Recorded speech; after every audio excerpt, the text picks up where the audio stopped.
ஜெய்பீம் படத்துல ஒரு முக்கியமான சட்டம் தான் அடிநாதமா இருக்கும். அதுதான் ஹேபியஸ் கார்பஸ். மனு பேர் ஹேபியஸ் கார்பஸ்.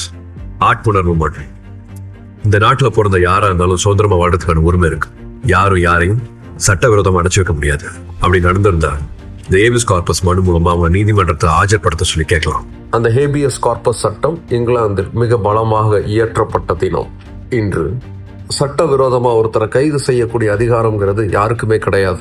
அது பேரரசரா இருந்தாலும் சரி, இல்ல ஒரு கான்ஸ்டபிளா இருந்தாலும் சரி, யாருக்குமே அந்த அதிகாரம் இல்லை என்பதை உறுதி செய்வதுதான் ஹேபியஸ் கார்பஸ் சட்டம். இந்த சட்டம் ஏற்கனவே இருந்தது அப்படின்னாலும் அது சரியா நடைமுறைக்கு வரல. ஏன்னா அந்த அளவுக்கு அது பலவீனமா இருந்துச்சு. அதை மாற்றி குடிமக்களுக்கான உரிமையையும், அவர்கள் எதற்காக கைது செய்யப்படுகிறார்கள் என்பதை தெரிவிக்க வேண்டிய கட்டாயத்தையும், அவங்க சட்டவிரோதமா கைது செய்யப்பட்டா அதற்கு என்னென்ன நடவடிக்கைகள் எடுக்கணும் அப்படிங்கிற நடைமுறையையும் இந்த புதிய சட்டம் உறுதி செஞ்சது. ஹேபியஸ் கார்பஸ் அப்படின்னா லத்தீன் மொழியில உங்களிடம் உடல் கொடுக்கப்படும் அப்படிங்கிறது தான் அர்த்தம். சட்டவிரோதமாக அரசாங்கத்தால் யாராவது கைது செய்யப்பட்டால் இந்த சட்டத்தை பயன்படுத்தி ஒருத்தர் வழக்கு தொடுக்கலாம். கைது செய்யப்பட்டவர் உயிரோடவோ இல்லை உடலாவோ நீதிமன்றத்தில் ஒப்படைக்கப்படணும். என்ன வழக்குகள் அவர் மேலே போடப்பட்டுச்சு, என்னென்ன கொடுமைகள் அவர் மேலே நிகழ்த்தப்பட்டுச்சுங்கிற எல்லா விவரங்களும் நீதிமன்றத்துக்கு முன்னால் வந்து சேரும்.